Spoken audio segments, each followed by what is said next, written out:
퇴직금 그냥 은행에 넣어두셨나요? 죄송한 말씀이지만 그 돈 지금 이 순간에도 조용히 줄어들고 있을 수 있습니다. 물가는 오르는데 이자는 그대로니까요. 안녕하세요. 실물 자산 전문가 변한수입니다. 지난 2년간 생활 물가는 평균 9% 넘게 올랐습니다. 하지만 정기예금 금리는 평균 3%대에 불과하죠. 겉으론 돈이 줄지 않았지만 실질적으로는 자산이 줄어든 겁니다. 이제는 자산을 늘리는 투자보다 지키는 전략이 더 중요해졌습니다. 그래서 오늘은 많은 분들이 간과하고 계신 금 투자에 대해 말씀드리려고 합니다. 금은 흔히 고점일까봐 불안한 자산으로 오해받지만 실제로는 인플레이션에 가장 강하고 위기 상황에 강한 대표적인 안전 자산입니다. 그리고 지금은 50대 이상 시점에서 자산의 일부를 금에 분산할 수 있는 매우 좋은 시기이기도 합니다. 실물금부터 금통장, 금 ETF까지 소액으로도 시작할 수 있는 다양한 방법이 있습니다. 오늘 영상에서는 각각의 방식이 어떤 분들에게 맞는지, 그리고 퇴직금 중 어느 정도를 금에 배분하면 좋은지까지 전문가의 시선에서 구체적으로 짚어드리겠습니다. 끝까지 보시면 왜 지금 금인가, 그리고 어떻게 안전하게 시작할 수 있는가에 대한 정확한 기준이 생기실 겁니다. 그럼 바로 본론으로 들어가겠습니다. 영상을 시작하기 전에 구독, 좋아요, 알림 설정 정중히 부탁드립니다. 자, 그렇다면 왜 많은 전문가들이 금을 이야기할까요? 금이란 자산은 사실상 인류 역사상 가장 오랜 기간 가치를 지켜온 실물 자산입니다. 예적금과는 태생적으로 성격이 다릅니다. 예적금은 현금의 보관 장소에 가깝고 금은 가치의 보관소라고 보면 됩니다. 많은 분들이 퇴직금을 받으면 가장 먼저 떠올리는 곳이 은행입니다. 저 역시 그랬고 제 주변의 모든 이들이 그랬습니다. 수십 년간 우리 머릿속에는 돈은 은행에 두는 것이 가장 안전하다는 믿음이 단단하게 자리 잡고 있었기 때문입니다. 하지만 시대가 변했습니다. 우리가 한여름 손에 쥐고 있는 아이스크림처럼 은행에 가만히 넣어둔 내 돈의 가치가 눈에 보이지 않게 녹아내리고 있는 것입니다. 그 이유는 아주 간단합니다. 우리가 쓰는 돈, 즉 현금은 정부가 필요할 때마다 계속해서 더 많이 만들어낼 수 있습니다. 경기가 어려워지면 돈을 풀어 사람들에게 나누어 주기도 하고 기업을 살리기 위해 돈을 찍어내기도 합니다. 이렇게 세상에 돈이 흔해지면 돈의 가치는 자연스럽게 떨어질 수밖에 없습니다. 어제 5만 원으로 장바구니를 가득 채웠다면 오늘은 절반밖에 채우지 못하게 되는 것입니다. 하지만 금은 다릅니다. 금은 하늘에서 뚝 떨어지거나 공장에서 찍어낼 수 있는 물건이 아닙니다. 인류가 유사 이래 지구상에서 채굴한 모든 금을 다 모아도 올림픽 규격 수영장 서너 개를 채울 정도밖에 안 된다고 합니다. 그 양이 한정되어 있다는 것, 바로 이 점이 금이 수천 년 동안 화폐의 역할을 해오며 그 가치를 지켜온 근본적인 이유입니다.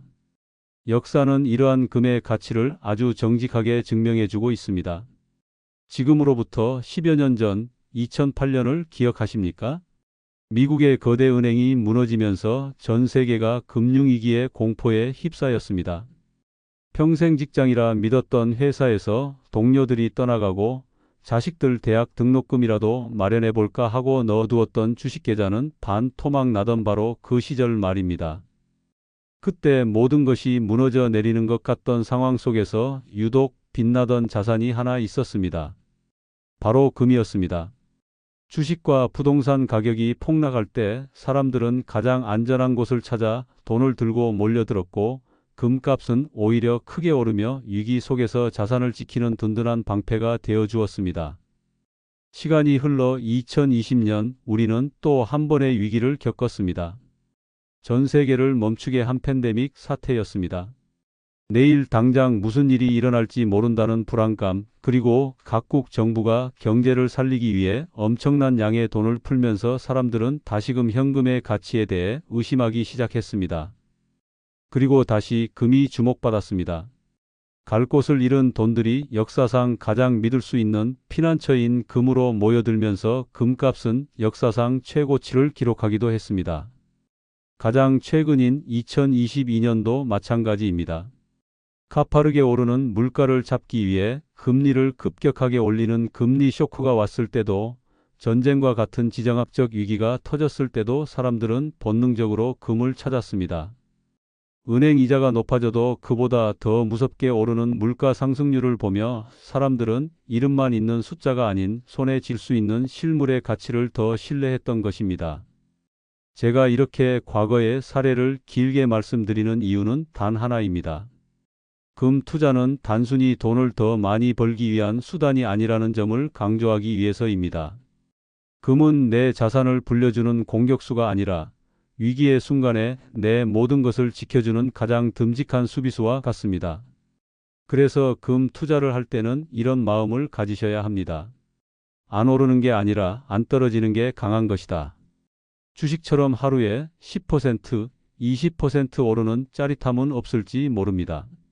하지만 내 인생 후반기를 책임질 소중한 자산이 한순간에 반토막 나는 끔찍한 일로부터 나를 지켜줄 가장 확실한 보험이 되어줄 것입니다. 그럼 여기서 이런 질문이 생깁니다. 금은 너무 비싼 거 아니에요? 부자들만 하는 투자 아닌가요? 이 질문을 아주 많이 받습니다. 그리고 제 대답은 항상 같습니다. 지금은 누구나 금에 투자할 수 있는 시대입니다. 당장 10만 원으로도 시작할 수 있습니다. 중요한 것은 투자하는 돈의 액수가 아니라 내 소중한 자산을 지키겠다는 마음과 그것을 실천하는 올바른 방식입니다. 지금부터 우리 같은 보통 사람들이 금을 사는 가장 현실적인 방법 3가지를 하나하나 알기 쉽게 설명해 드리겠습니다. 첫 번째는 가장 전통적인 방법, 바로 골드바 즉 실물금을 직접 사는 것입니다. 손에 묵직하게 쥐어지는 금덩이를 보고 있으면 그 어떤 통장 잔고보다 마음이 든든해지는 것을 느낄 수 있습니다. 내 손안에 있다는 그 실물의 안정감, 이것이 골드바의 가장 큰 매력입니다. 자녀에게 물려줄 확실한 자산을 생각하시는 분들에게는 더할 나위 없이 좋은 방법일 수 있습니다. 하지만 현실적인 어려움도 분명히 있습니다. 우선 골드바를 사려면 10%의 부가가치세를 내야 합니다. 100만 원어치 금을 사면 10만 원을 세금으로 더 내야 하는 셈입니다. 그리고 이 금을 어디에 보관해야 할까요? 집에 두자니 불안하고 은행의 개인금고를 이용하자니 매년 보관료를 내야 합니다. 나중에 급하게 돈이 필요해서 팔려고 할 때도 문제입니다. 살 때와 팔 때의 가격 차이가 있는 데다 어디서 샀는지 보증서는 있는지 등을 확인하는 절차가 번거로울 수 있습니다. 그래서 골드바는 단기적인 투자보다는 정말 장기적으로 자산을 보존하고 상속까지 생각하는 분들께 적합한 방법이라고 할 수 있습니다. 두 번째 방법은 훨씬 더 간편합니다. 바로 은행에서 만드는 금 통장입니다. 정식 명칭은 골드뱅킹인데 그냥 금을 저금하는 통장이라고 생각하시면 아주 쉽습니다. 우리가 쓰는 일반 예금 통장과 거의 똑같습니다. 은행에 가서 신분증만 보여주면 10분 만에 만들 수 있습니다. 돈을 입금하면 그날의 국제금 시세에 맞춰 통장에 0.01g, 0.5g 하는 식으로 금이 자동으로 쌓입니다. 이 금 통장의 가장 큰 장점은 접근성입니다. 단돈 10,000원으로도 시작할 수 있습니다. 매달 5만 원, 10만 원씩 적금처럼 자동 이체를 걸어두고 잊어버리고 살다 보면 어느새 내 통장에 금이 차곡차곡 쌓여 있는 것을 보게 될 겁니다. 금값이 쌀 때는 더 많은 양의 금이 사지고 비쌀 때는 적은 양이 사지면서 자연스럽게 평균 가격에 투자하는 분산 투자의 효과도 누릴 수 있습니다. 하지만 여기서 반드시 확인해야 할 점이 있습니다. 바로 수수료입니다. 우리가 은행에서 달러를 사고 팔 때 수수료를 내는 것처럼 금 통장도 돈을 넣고 뺄 때, 즉 금을 사고 팔 때 보통 1% 정도의 수수료가 붙습니다. 또한 나중에 금값이 올라서 이익이 생기면 그 이익금의 15.4%를 배당소득세로 내야 한다는 점도 기억해야 합니다. 그리고 아주 중요한 사실이 있는데 이 금 통장은 예금자 보호법의 적용을 받지 않습니다. 즉 만에 하나 은행이 파산할 경우 원금을 보장받을 수 없다는 뜻입니다. 물론 그럴 확률은 극히 낮지만 알고는 계셔야 합니다. 따라서 금 통장은 소액으로 꾸준히 금을 모아가는 재미를 느끼고 싶은 투자 입문자분들께 가장 좋은 시작점이 될 수 있습니다. 마지막 세 번째 방법은 현재 가장 많은 분이 이용하는 금 ETF, 즉 상장 지수펀드입니다. 이름이 조금 어렵게 들릴 수 있지만 전혀 그렇지 않습니다. 여러분, 삼성전자나 현대차 같은 주식을 사보신 경험이 있으실 겁니다. 금 ETF는 금을 주식처럼 만들어 놓은 것이라고 생각하시면 됩니다. 증권사 계좌만 있다면 주식을 사고 팔듯이 스마트폰으로 아주 간단하게 금을 사고 팔 수 있습니다. 금 한 돈, 골드바 한 개 단위가 아니라 단 한 주, 보통 10,000원 남짓한 가격으로도 투자가 가능합니다. 오늘 사서 내일 바로 팔 수도 있을 만큼 현금으로 바꾸기가 아주 쉽다는 것이 가장 큰 장점입니다. 또한 골드바처럼 10%의 부가가치세를 낼 필요도 없고 금 통장처럼 1%의 높은 수수료도 없습니다. 보통 1년에 0.5% 미만의 아주 낮은 운용 보수만 내면 됩니다. 물론 이 방법 역시 이익이 발생하면 15.4%의 세금을 내야 합니다. 그리고 실물금이 내 손에 있는 것이 아니라 금 가격을 따라 움직이는 금융상품에 투자하는 것이라는 점을 이해하셔야 합니다. 하지만 가장 적은 비용으로 가장 편리하게 국제금 시세의 움직임에 따라 내 자산을 투자하고 싶을 때 금 ETF는 현존하는 가장 좋은 방법 중 하나입니다. 평소 주식 투자에 익숙하시거나 스마트폰 앱 사용이 어렵지 않은 분들이라면 가장 먼저 고려해 볼 만한 선택지입니다. 이렇게 정리해보면 다음과 같습니다. 골드바는 심리적 안정감과 실물 자산의 소유라는 점에서 강점이 있지만 보관과 유통의 불편함, 높은 진입 장벽, 세금 이슈가 단점입니다. 금통장은 진입 장벽이 낮고 소액으로도 가능하며 은행 기반이라는 신뢰성이 장점이지만 수수료와 과세, 실물 자산이 아니라는 한계도 있습니다. ETF는 가장 유동적이고 분산 투자에 적합한 방식이지만 상품의 구조가 다소 복잡하고 가격 변동성이 높다는 점에서 투자 전 반드시 공부가 필요한 방식입니다. 여러분이 어떤 방식이 가장 잘 맞을지는 자산 규모, 투자 성향, 그리고 디지털 활용 능력에 따라 달라질 수 있습니다. 하지만 분명한 건 지금은 금액보다 방식이 중요한 시대라는 사실입니다. 그리고 중요한 건 이걸 단발적인 투자로 끝내지 않고 꾸준히 장기적으로 접근해야 진짜 효과를 볼 수 있다는 점입니다. 앞서 설명드린 금 투자 방법들을 듣고 나니 이제 실제로 그걸 잘 활용한 사례가 궁금하실 겁니다. 그래서 오늘은 퇴직금 5천만 원을 받으신 두 분의 실제 사례를 통해 어떻게 같은 돈으로 전혀 다른 결과를 만들 수 있는지를 비교해 보겠습니다. 먼저 어씨의 이야기입니다. 어씨는 평생 투자는 위험한 것이고 은행만큼 안전한 곳은 없다고 믿어온 분이었습니다.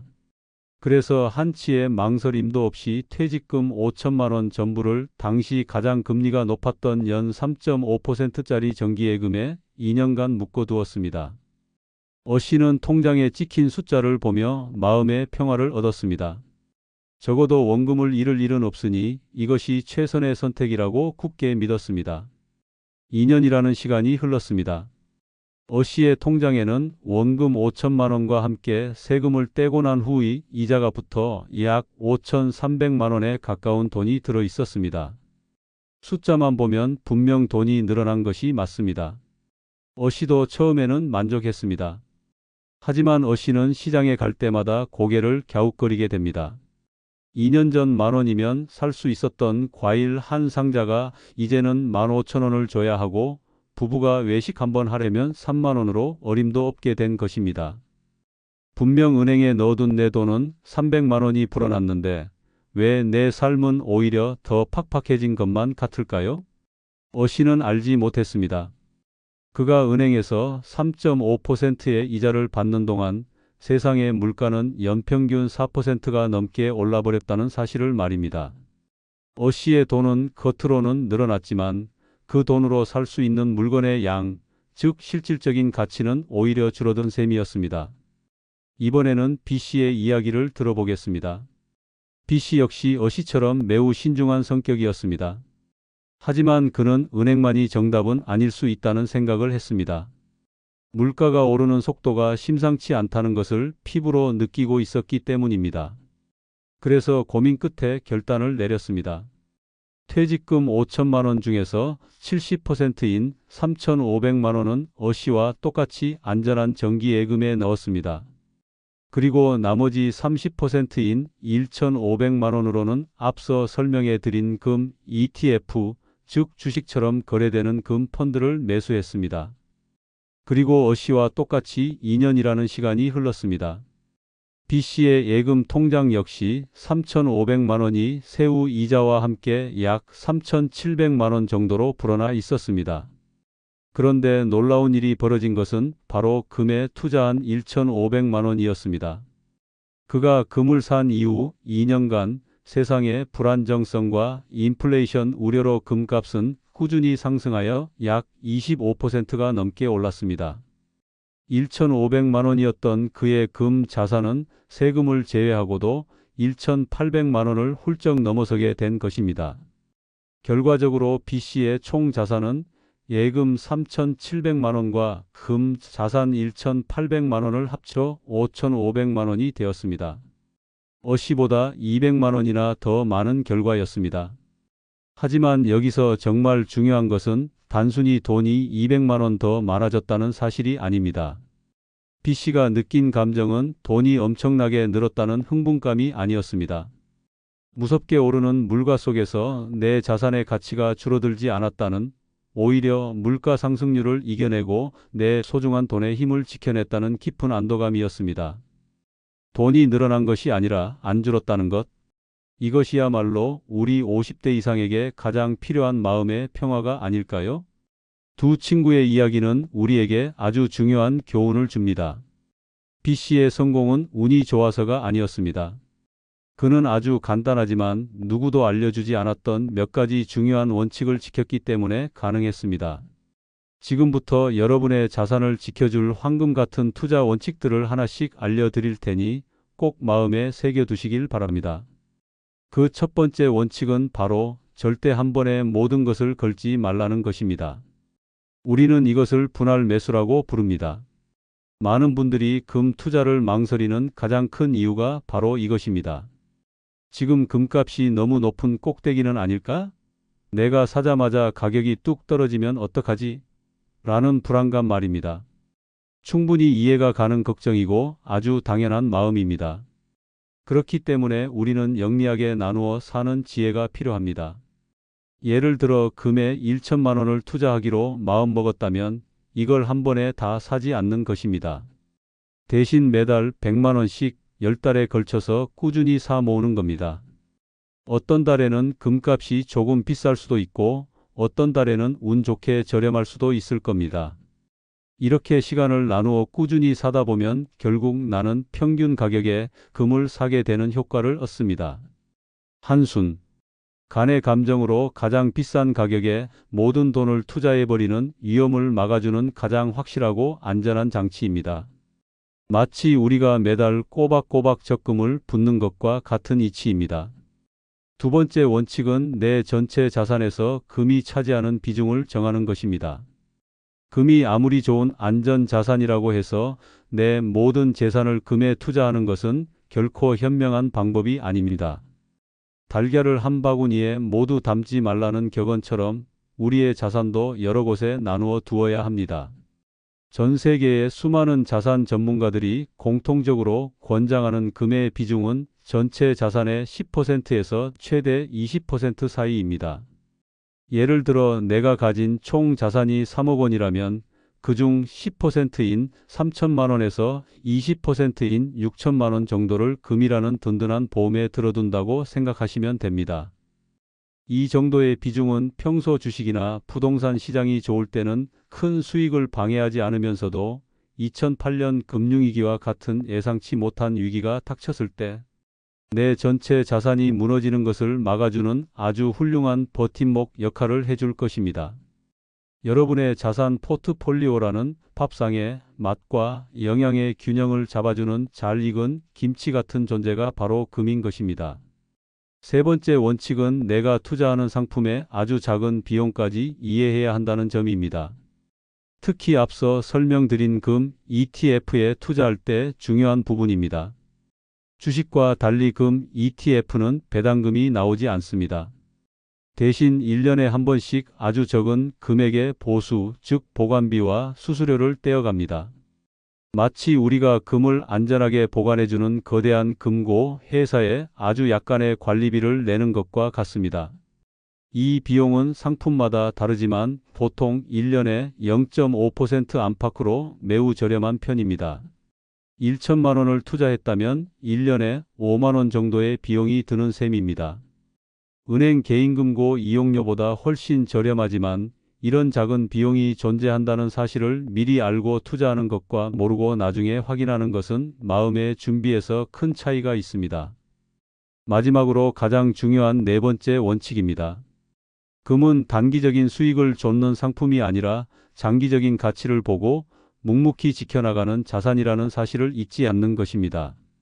금 투자는 텃밭에 빨리 자라는 상추를 심는 것이 아니라 수십 년간 든든한 그늘을 만들어줄 아름드리 느티나무를 심는 것과 같습니다.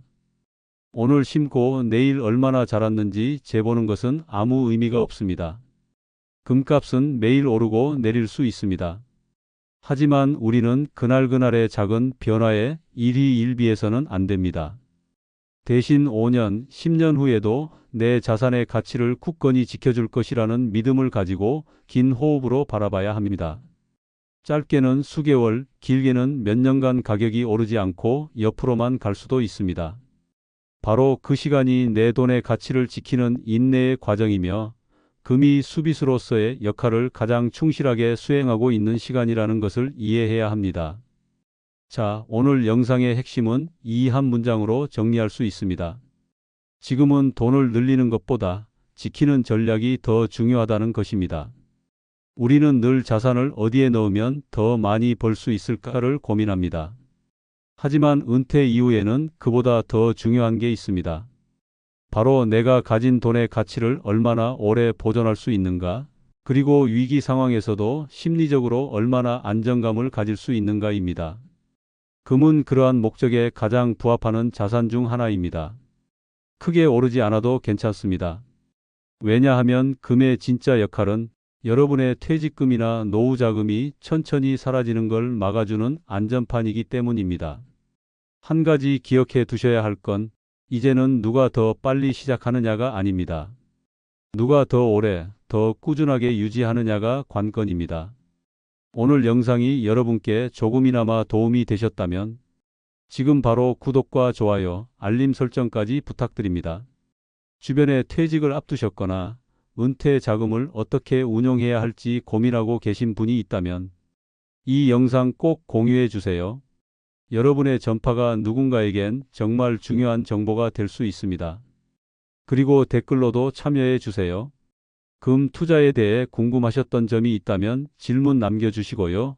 직접 금통장이나 골드바 투자 경험 있으셨다면 여러분의 경험담도 함께 남겨주세요. 같은 고민을 가진 분들에게 정말 큰 도움이 됩니다. 응원의 한마디도 저에게는 큰 힘이 됩니다.